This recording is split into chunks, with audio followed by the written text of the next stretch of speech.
యెహెజ్కేలుకి ప్రత్యక్షమైంది. యెహెజ్కేలు ఎవరు? ప్రవక్త. ఆనాడు ధర్మశాస్త్రం తర్వాత దేవుడు ఇశ్రాయేలుతో ఎవరి ద్వారా మాట్లాడాడు? ప్రవక్తల ద్వారా. ఈనాడు ఎవరి ద్వారా మాట్లాడుతున్నాడు? సాక్షాత్తు యేసు ప్రభు ద్వారా మాట్లాడుతున్నాడు. ఓకే. అదే ఇక్కడ ఎప్పుడైతే నిజమైన ప్రవక్తలు, దేవుడు ఏర్పరచుకున్న ప్రవక్తలు ఉన్నప్పుడు డూప్లికేట్ ప్రవక్తలు కూడా ఉంటారు కదా. వాళ్ళు సాతాను సాధనాలు, నిజమైన ప్రవక్తలు దేవుని సాధనాలు. దేవుడు చెప్పిన మాటలే ఏం చేస్తారంటే తన ప్రజలైన వారికి చెప్పి దేవుని వైపు తిప్పుతారన్నమాట. అయితే అబద్ధ ప్రవక్తలు ఏం చేస్తారంటే దేవుడు చెప్పినవి కాకుండా అబద్ధాలు చెప్పేసి వారిని మోసం చేసి భక్తిహీనులుగా చేస్తారు. చివరికి నష్టపోయేది ఎవరు? విన్నవారు, చెప్పినవారు కూడా విన్నవారు. ఇద్దరు కూడా దేవుని యొక్క ఉగ్రతకు గురవుతారు. అందుకనే చాలా జాగ్రత్తగా ఉండాలి. మనం కూడా మన పితరులను బట్టి మనం కూడా అసత్యంలో ఉన్నాం, లేనిపోయిన వాటన్నిటినీ నమ్మాం. కాబట్టి బైబిల్లో ఒక మాట ఉంది, దేవుళ్ళు కాని వారికి దాసులై ఉంటారు. గత కాలం ముందు దేవుళ్ళు కాని వారికి ఎవరు చెప్పారు? మనకి మన పితరులకి ఎవరు చెప్పారు? వారికి. వాళ్ళందరికీ ఒక మతం అనేది స్థాపించి మనుషుల యొక్క కల్పితాల సమాహారమే ఒక మతం అన్నమాట. అది దేవుని యొద్ద నుండి పుట్టింది. దేవుడు ఏ మతాన్ని కూడా స్థాపించలేదు. ఓకే. అందుకనే యేసు ప్రభువు ఏమన్నాడంటే, నేను తండ్రి యొద్దకు మార్గాన్ని, నేనే సత్యము జీవము మార్గంనై ఉన్నాను. సత్యం అంటే అర్థం ఏంటి? నేను చెప్పేవన్నీ కూడా సత్యం. నేను సత్యవంతుడిని, దేవుని ద్వారా దేవుని చేత పంపబడ్డాను. కాబట్టి నేను చెప్పినవన్నీ నమ్మాలి, నమ్మి వాటిని ఏం చేయాలి? పాటించాలి. ఓకే. తద్వారా మీరు పాపంలో ఉన్నప్పటికీ, శాపగ్రస్తులుగా ఉన్నప్పటికీ మీ అందరికీ కూడా రక్షణ కలుగుతుంది. ఓకే. యేసు ప్రభు ఏం చేశాడంటే, చూడండి, యోహాను సువార్త 10వ అధ్యాయము 10-11 వచనాలు చదవండి.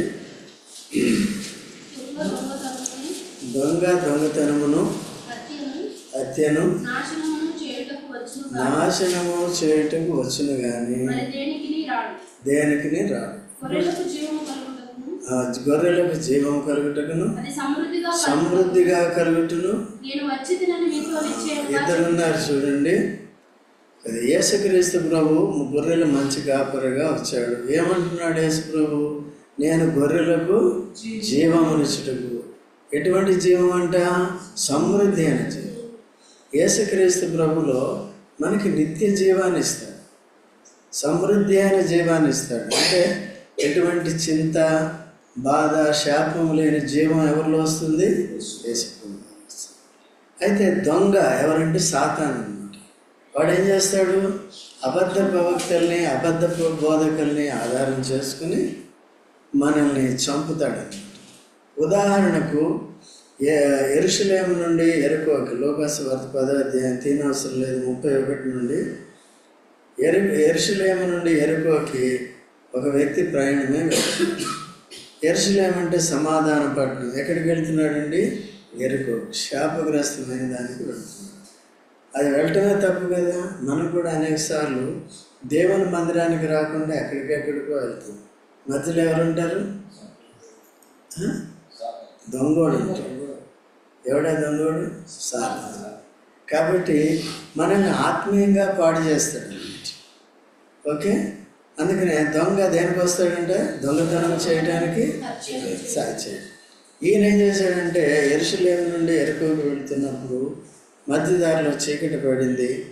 చీకటి పడినప్పుడు దొంగ వచ్చి ఏం చేశాడంటే కొట్టాడు, బాగా సావగొట్టాడు. కొర ప్రాణంతో ఉన్నాడు. దాని మీద ఉన్న విలువైన వస్త్రాలు అన్నీ కూడా దొంగిలించాడు. కొర ప్రాణంతో కొట్టుమిట్లాడుతాడు. ఆదాము వల్ల పాపం చేసిన తర్వాత వాడు వదిలేశాడు కదా. అయితే దేవుడు చేరదీసి వారి పాపాన్ని పరిహరించి జంతు చర్మాన్ని వారికి ఏం చేశాడు? చొక్కాయలుగా ధరింపజేసి వారి పాపాన్ని పరిహరించి వారి దిగంబరత్వాన్ని కప్పాడు. కానీ తిరిగి మళ్ళీ ఏం చేశాడంటే తనతో ఐక్యపరుచుకున్నాడు, తన సహవాసానికి పిలుచుకున్నాడు, తన ఆశీర్వాదానికి పిలుచుకున్నాడు. అట్లా అన్నమాట. ఓకే, అది కాబట్టి ఎప్పుడు కూడా సాతానుడు మొదటి నుంచి పనిచేస్తున్నాడు, దేవునికి విరుద్ధంగా పనిచేస్తున్నాడు. అది మనుషుల పక్షంగానే పనిచేస్తుంది. దేవుని ఉద్దేశాలన్నీ మన జీవితాల్లో పాడు చేస్తుంది. ఓకేనా? అందుకనే జాగ్రత్తగా ఉండాలి. నేను అటుపోతా ఇటుపోతా ఎక్కడికో పోతా ఏదో చేస్తా అనుకో. ఎప్పుడు కూడా దేవుని సన్నిధి వాక్యాన్ని కోల్పోకుండా చూసుకోవాలి. ఏదైనా ఇబ్బందులు ఉన్నప్పటికీ కూడా వాటిని సరి చేసుకుంటూ జాగ్రత్తగా మనం దేవుని సన్నిధి దూరం కాకుండా చూడాలి. దూరం అయితే ఏమవుతుంది? దొంగోడు వస్తుంది. ఎవడు వాడు? సాతాను. అందుకనే వాడి చేతిలో పడకుండా చూడాలి. అప్పుడు యేసుప్రభు వచ్చాడు. ఆఖరిగా ముగ్గురు వచ్చారు. మొదటి ధర్మశాస్త్రం వచ్చింది, రక్షించలేకపోయింది. ప్రవక్తలు వచ్చారు, మేము కాదు వస్తాడు, ఇమ్మానుయేలు వస్తాడు, ఆయన ఏం చేస్తాడు? మిమ్మల్ని రక్షిస్తాడు అన్నట్టుగా ముగ్గురు వచ్చారు. యాజకుడు వచ్చాడు, లేవీయుడు వచ్చాడు, తర్వాత ఇంకెవరు వచ్చారు? మంచి సమరయుడు వచ్చాడు కదా. చెడ్డ సమరయుడు అంటే పట్టించుకోడు. ఎవరిది? మంచి సమరయుడు వచ్చాడు. మంచి సమరయుడు వచ్చి పడి ఉన్న చోటుకు వచ్చి ఆయన చూసి జాలి పడ్డాడు.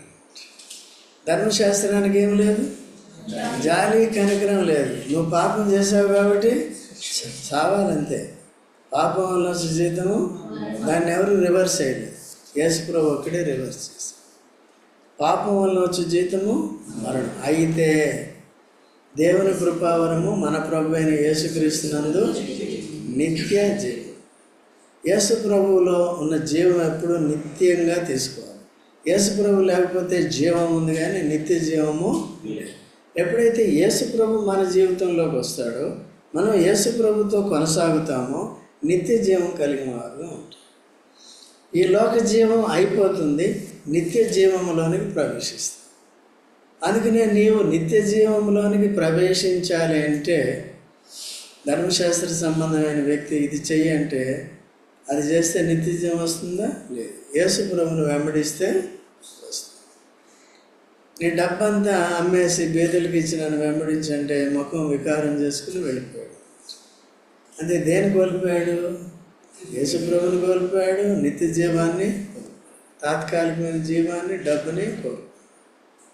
ఓకే, మన జీవితాలు కూడా అలా లేకుండా యేసు ప్రభు చేతిలో ఉన్న మంచిది కాబట్టి దొంగ చేతిలో నుండి విడిపింపబడ్డం మంచిది. అయితే దేవుని సన్నిధి నుంచి దూరంగా వెళ్ళిపోకుండా జాగ్రత్తగా చూసుకోవాలి. దేవుని సేవించాలి. ఆరాధన ద్వారా, ప్రార్థన ద్వారా మనం సేవించాలి. లోకంలో సాక్షులుగా దేవునికి ఉండాలన్నమాట. అలాగా ఆ వ్యక్తిని ఏం చేశాడు? తిరిగి మరలా కొరప్రాణంతో ఉన్న వ్యక్తిని జీవంలోనికి తీసుకొచ్చాడు. గాయాలని కట్టాడు, నూనె పూసాడు, ద్రాక్షారసం తాగించాడు, తన వస్త్రాన్ని తీసుకప్పాడు, తన వాహనం మీద ఎక్కించి తీసుకెళ్ళి పూటకోళ్ళ వారి ఇంట్లో అంటే మందిరం సంఘంలో ఇచ్చి ఆ సంఘం నడిపే ఆయనకి కాపరికి 2 కాసులు ఇచ్చి, 2 కాసులు అంటే చాలామంది కొత్త నిబంధన పాత నిబంధన అని చెప్తారు. అది అవసరం లేదు. డబ్బు మరి వీళ్ళకి డబ్బు అవసరం లేదా? అయితే అత్యాశ ఉంది. దేవుడు నియమించిన దానికంటే కూడా అది ఎక్కువగా కోరుకో. అందులో మీ ఇబ్బందులు కూడా చూడవలసి ఉంటుంది. ఇబ్బందులు, ఆర్థికంగా ఇబ్బందుల్లో ఉంటారు, వారిని కూడా జాగ్రత్తగా చూసుకోవాలి. మీరు అప్పో సొప్పో చేసి ఏం చేసినా సరే అక్కడ వేయాలంటే అది కాదు, కానీ అది కూడా చూసుకోవాలి. మీరు కూడా ఆ సామర్థ్యాన్ని జాగ్రత్తగా క్రమమైన పద్ధతిలోకి జీవితాలని తెచ్చుకునేలా చూసుకోవాలి. ఓకేనా? ఎందుకంటే ప్రతి వీక్నెస్లో సాతానుడు పట్టుకుంటాడు. అందుకనే దేవుని బట్టి మనం ఏం కావాలి? బలవంతులం కావాలి. యేసు ప్రభువుని బట్టి మనం ఏం కావాలి? క్రీస్తులో బలవంతులము. క్రీస్తు లేకపోతే ఎవరు అండి? బలహీన. అందుకే నాకు మాట ఉంది చూడండి, యోవేలు గ్రంథం 3వ అధ్యాయము 10వ వచనం. యోవేలు గ్రంథం 3:15. ఈ 3:10 అమ్మా. యోవేలు 3:10 చదవమ్మా. చేయుడి, ఈటెలు చేయుడి.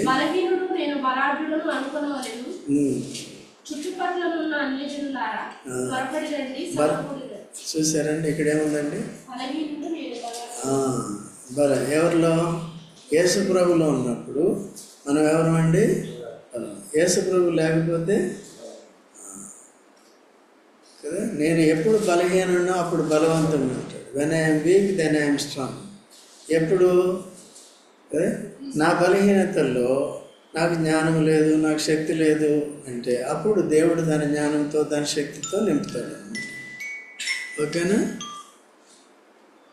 జ్ఞానంతో తన శక్తితో నింపుతాడు.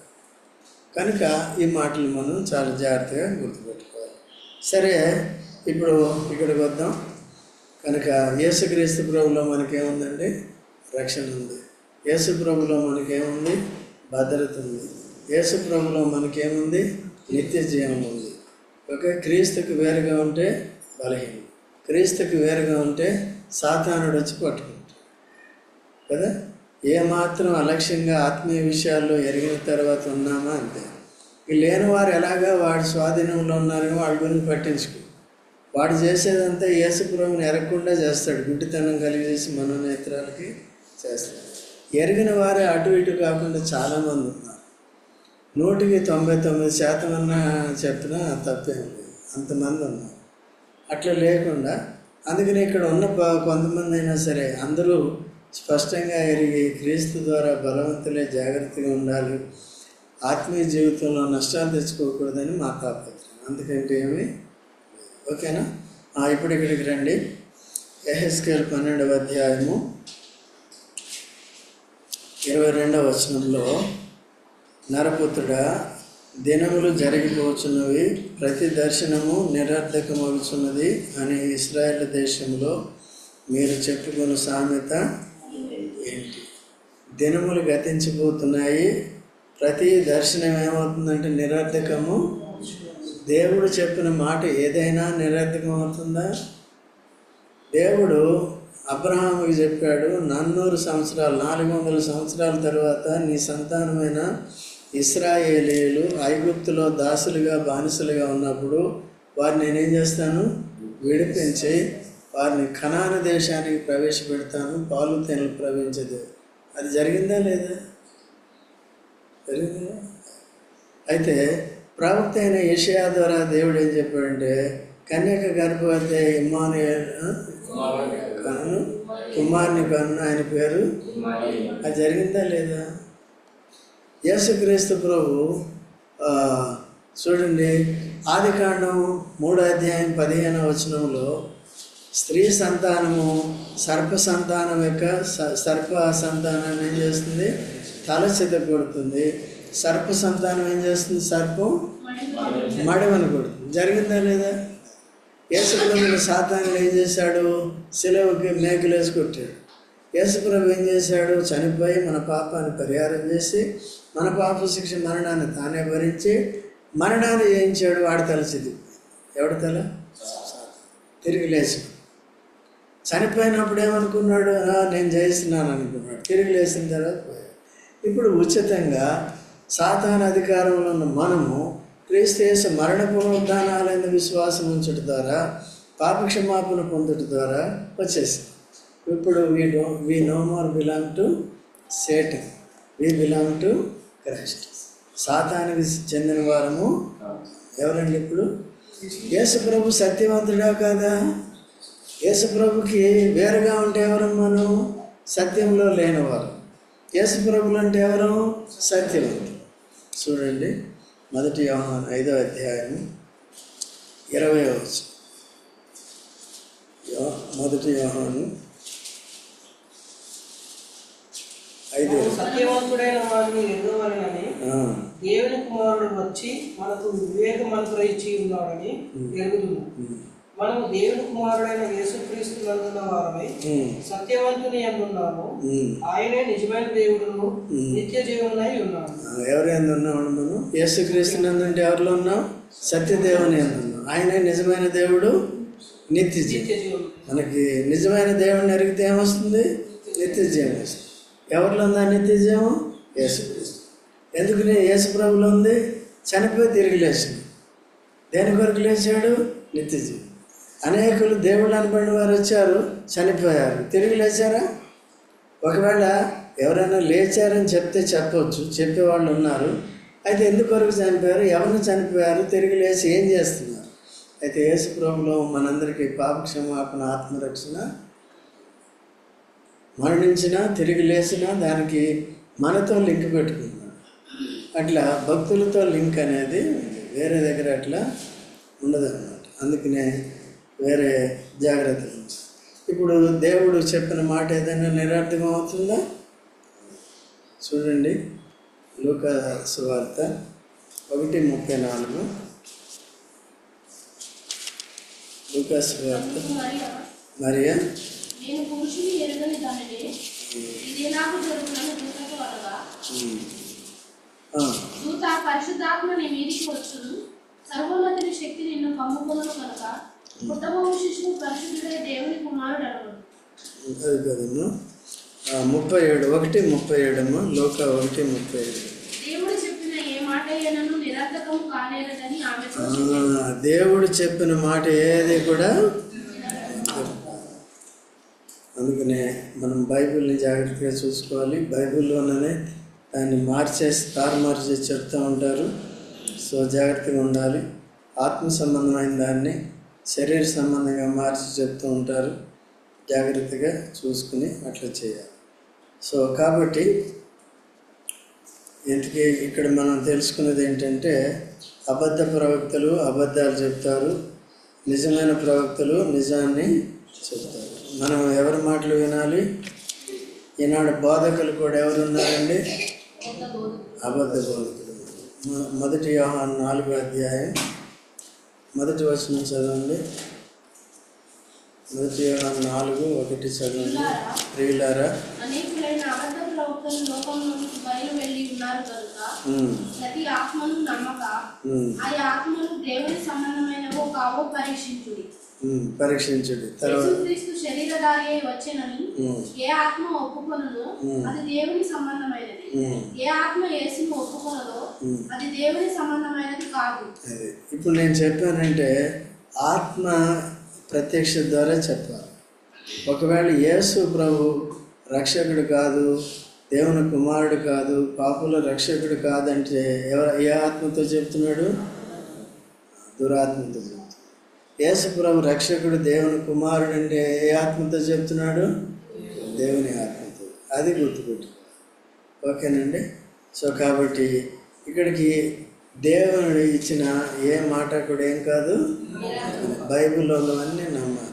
అన్నీ జరిగిపోయినాయి. ఒకటి ఉంది ఏంటంటే యేసు ప్రభు రెండవ జరుగుతుందా లేదా? కాబట్టి మనం ఏం చేయాలి? బుద్ధి లేని కనికలు వలె కొనికి నిద్రపోవాలి. అనుదినం ఏం చేయాలండి? అంటే భౌతిక నిద్ర వద్దని చెప్పట్లేదు, అది దాని టైం దానికి ఇవ్వండి. మెలకువగా ఉండి రోజు వాక్యం చదువుకోవటం, వాక్యం వినటం, సంఘంతో కలిసి ప్రార్థన చేయటం, ఆరాధన చేయటం, ఇవన్నీ కూడా చేస్తుంటారు. సహవాసం ఉంటే ఏమవుతుందంటే ఒకరినొకరు పులుగొలుపుకుంటాం అన్నమాట. నీకు ఏదైనా బాధ అయిందనుకో వెంటనే మనం ప్రార్థన చేయటం, అట్లా ఏం చేయాలి? ఒంటరిగా ఉంటే ఏమవుతుంది?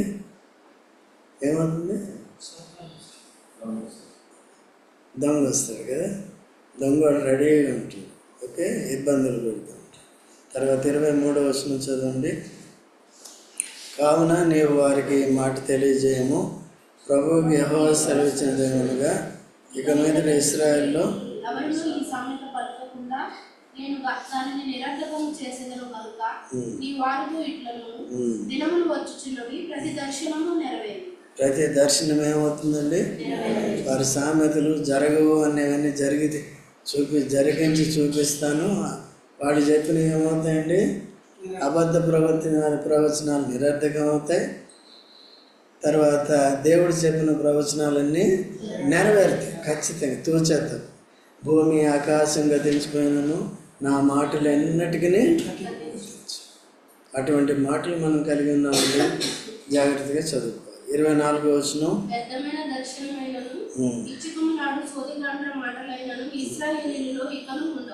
ఇశ్రాయేలీయులను మన సంఘంలో కూడా వ్యర్థమైన మాటలు, వ్యర్థమైన ప్రామిసులు ఉండకూడదు. అందుకని జాగ్రత్తగా ఉండాలి. ఎక్కడెక్కడైతే ఉన్నాయో జాగ్రత్తగా చూసుకోవాలి. సరే, మనకి ఎక్కడి సంగతి మనకెందుకు, మనల్ని ఎక్కడ పెట్టాడు అక్కడ జాగ్రత్తగా చూసుకోవాలి. లేదు ఈజీగా చూసుకున్నానికి ఏమవుతుంది? ఇప్పుడు సునీత ఉందనుకో, ప్రగతి నగర్లో ఉంటుంది, బ్యాక్ సైడ్ ఎక్కడ ఉంటుంది, ఎందుకు ఇక్కడే ఉండాలి? ఎందుకు ఇక్కడ లేకపోతే ఏమవుతుందో తెలియదు. తను రుచించింది కదా, ఇప్పుడు చాలా కాలం నుంచి ఉంది కదా, పెళ్ళి కూడా ఇక్కడి నుంచి అయింది. అట్లా కాబట్టి అట్లా ఉంది. అయితే ఇబ్బందులు ఉన్నాయి, భర్తకి మారు మనసు లేదు కాబట్టి కొద్దిగా ఇబ్బందులు ఉంటాయి, దూరం ఉంటే ఇవన్నీ ఉంటాయి. ఓకేనండి. అయినప్పటికీ ఏం చేయాలండి? వాక్యాన్ని జాగ్రత్తగా నేర్చుకుని, ఇది రక్షణ అనేది వ్యక్తిగతం. నా భర్త రక్షణ పొందాడా లేదా అనేది రెండోది. అదే మనం ప్రార్థన చేయాలి, జాగ్రత్తగా ఉండాలి. అయితే అట్ ది సేమ్ టైం మన విశ్వాసాన్ని మనం ఏం చేయాలి? రక్షణని రోజు సహవాసం ఉండేది కూడా నేర్చుకోవాలి. అదేందమ్మా? ఇప్పుడు 25వ వచనం చదవండి. మాట ఇచ్చుచున్నాను,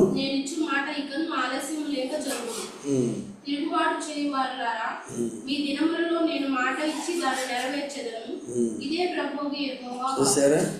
ఇక ఆలస్యం చేయక ఏం జరుగుతుందండి? దేవుడి టైం వచ్చినప్పుడు ఆలస్యం అనేది జరుగుతుంది. సో నోవహు దినాల్లో జలప్రళయం వస్తుంది అన్నాడు. వచ్చిందా? ఎప్పుడు వచ్చింది?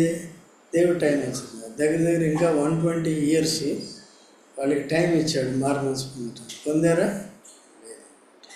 చూడండి, హబక్కూకు 2వ అధ్యాయము 2వ వచనం 3వ వచనం చదవండి. హబక్కూకు 2వ అధ్యాయము 2-3 వచనాలు చదవండి.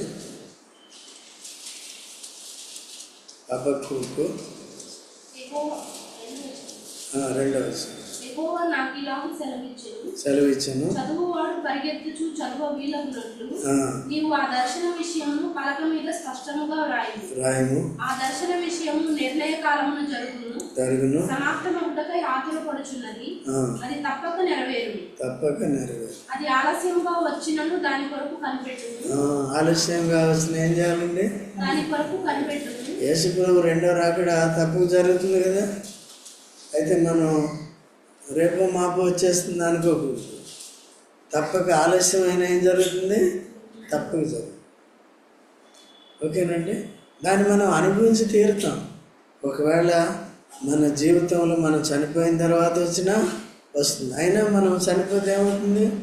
ఆత్మ ప్రభు దగ్గరికి వెళ్తుంది. వస్తే ఏమవుతుంది? మార్పు చెంది ప్రభు దగ్గరికి వెళ్తాం కదా. అది మన జీవితంలో ఉండగా యేసుప్రభు రెండోసారి వచ్చినప్పుడు నెరవేరినా ప్రభు దగ్గరికి వెళ్తాం, ముందుగా క్రీస్తులో చనిపోయినా ప్రభు దగ్గరికి వెళ్తాం. రెండు అర్థం ఏంటి? ఒకటే. ఓకేనా? అందుకని నిరీక్షణ కోల్పోకుండా జాగ్రత్తగా ఉండాలి. 25వ వచనమమ్మా, 25 చదివావా? అయిపోయింది. కాబట్టి ఆఖరిగా ద్వితీయోపదేశకాండము 18-19 చదవండి. ద్వితీయోపదేశకాండము 18-19 చదవండి. అతడు నా నామమున చెప్పు మాటలను వినని వాణిని చేసేదను. అంతేకాదు ఏ ప్రవక్తయు అహంకారము కూడి నేను చెప్పమని తనకు ఆజ్ఞాపించని మాటను నా నామమున చెప్పును, ఇతర దేవతల నామమున చెప్పును, ఆ ప్రవక్తయు చావవలెను. చూశారండి? అబద్ధ ప్రవక్తులకి ఏముంటుందంటే చావవలెను. కాబట్టి ఎవరైతే నిజం చెప్తారో వారి మాటలు విన్నవారి మాటలను బట్టి ఏం చేస్తారు? వినని వారికి దేవుడు ఏం చేస్తాడు? తీర్పు తీరుస్తాడు. ఇప్పుడు యేసు ప్రభుని నిరాకరించి, యేసు ప్రభు మాటలు నిరాకరించిన వాళ్ళకి ఏం జరుగుతుంది? తీర్పు. నేను తీర్పు తీర్చడానికి లోకంలోనికి రాలేదు. చూడండి, యోహాను 3:18, యోహాను సువార్త 3:18. ఆయన యందు విశ్వాసం ఉంచు వానికి తీర్పు తీర్చబడదు. ఆయన ఏందంటే ఎవరు ఎందు? యేసుక్రీస్తు ప్రభునందు విశ్వాసం ఉంచువానికి తీర్చబడదు. 17 చదువు. లోకము తన కుమారుని ద్వారా రక్షణ పొందుటకే గాని లోకమునకు తీర్పు తీర్చుటకు దేవుడు ఆయనను లోకములోనికి పంపలేదు. ఆయన యందు విశ్వాసం ఉంచు వారికి తీర్పు తీర్చబడదు. వాడు దేవుని అద్వితీయ కుమారుని నామమందు విశ్వాసం ఉంచలేదు గనుక వానికి ఇంతకు మునుపే తీర్పు తీర్చబడదు. ముందే తీర్పు తీర్చుకోవాలి. యేసుని అంగీకరించిన వారు అంతకు ముందే తీర్పులు ఉన్నారు. ఎందుకంటే పాపమునకు వచ్చే జీతము దాంట్లోనూ. మనుషుడు ఒకేసారి చనిపోవాలి, ఆ తర్వాత తీర్పు. ఎవరికి? లేనివారు. ఉన్నవారు మరి మనం యేసుప్రభులో ఉన్నామో లేదో ఎలా చెప్తాం? ఇక్కడ ఉన్నవాళ్ళు యేసుప్రభులో ఎంతమంది ఉన్నారు? చేయొద్దండి. యేసుప్రభులో ఉన్నామని ఎలా తెలుస్తుంది? చూడండి, అపోస్తల కార్యములు 2:42. వీరు అపోస్తలుల బోధయందును సహవాసమందును రొట్టె విరుచుటయందును ఎడతెగక. వీరంటే ఎవరు? రక్షణ కాదు, బాప్తిజం తీసుకున్నారు. నమ్మి బాప్తిజం పొందిన వాళ్ళు ఎంతమంది? వాళ్ళు 3,000. వాళ్ళు ఏం చేశారు? నువ్వు తీసుకున్నావా సుధారాన్ని? మొన్న యేసుప్రభులో ఉన్నాయని చేయొద్దు. ఓకే, పర్లేదు, అంతవరకు ఉన్నావు. అయితే తీసుకోవాలి. నిర్లక్ష్యం చేయకుండా ఏం చేయాలి? యేసుప్రభు రెండో రాకడ ఎప్పుడు వస్తుందో తెలియదు, మనం ఎప్పుడు పోతామో తెలియదు. ఈ లోపల తీసుకో. దానికి పెద్ద తప్పేం లేదు. ఇవాళ నమ్ముకున్నావు కాబట్టి ఏం చేయాలి? తీసుకున్న తర్వాత ఏం చేయాలి? అపోస్తలుల బోధయందును ప్రతి ఆదివారం రావాలి, ఆరాధన చేయాలి. ప్రతి ఆదివారం రావాలి, బయటికి చేయండి, మనసులో చేయండి, ఆరాధన చేయాలి. రెండోది ఏం చేయాలి? సహవాసము. ఎవరితో? దేవునితో, పరిశుద్ధులతో సహవాసము.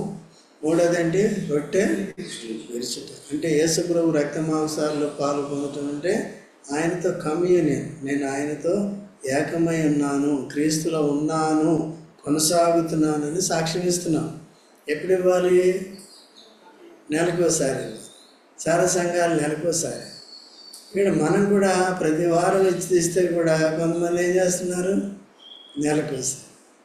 ఎప్పుడు పొందాలి? మనం పాలు పొందుతున్నావు సుధారండి అంటే సాక్షి క్రీస్తులో బాప్తిజం తీసుకున్న తర్వాత అట్లా. ఓకేనండి. తర్వాత ప్రార్థన. ఇప్పుడు రొట్టె అయిపోయిన తర్వాత ఏముంటుంది? మీ అందరి వరకు చేస్తామా లేదా? సో దీంట్లో పాలు పొందాలి. ఎప్పుడు పాలు పొందాలి? వారు 3,000 మంది ఎట్లా కొనసాగారు? ఎడతెగక. దేంట్లో ఎడతెగక? అపోస్తలుల బోధ, సహవాసం, రొట్టె విరుచుట. సో ఈ సత్యాన్ని సరిగా గ్రహించి ఆ విధంగా అత్యవసర పరిస్థితి ఉంటే తప్ప ఏం చేయాలండి? అది పాల్గొనాలి. ఓకేనా? సో అలాగా మనం దృఢ నిశ్చయం చేసుకుని సరిగా జాగ్రత్తగా ఆత్మీయ జీవితాలు ఎక్కడ నిర్లక్ష్యం చేసినా సాతాను వచ్చి పట్టుకుంటాడు. లేఖనాలను ఎరగకపోయినా వాడు మనల్ని మోసం చేస్తాడు. ఏ లేఖనాల్ని? దేవుని యొక్క వాగ్దానాలను కానీ హెచ్చరికలను కానీ తెలియక ఉన్నా మోసపోతాడు. తెలియని వారిని తెలుసుకోకుండా చేస్తాడు. తెలిసిన వారిని మభ్య పెడుతూ ఉంటాడు. సాతాను ఎప్పుడు పనిచేస్తూ ఉంటాడు. కాబట్టి మనం జాగ్రత్తగా ఉండాలి. ఆరాధనలకు వెళ్దాం.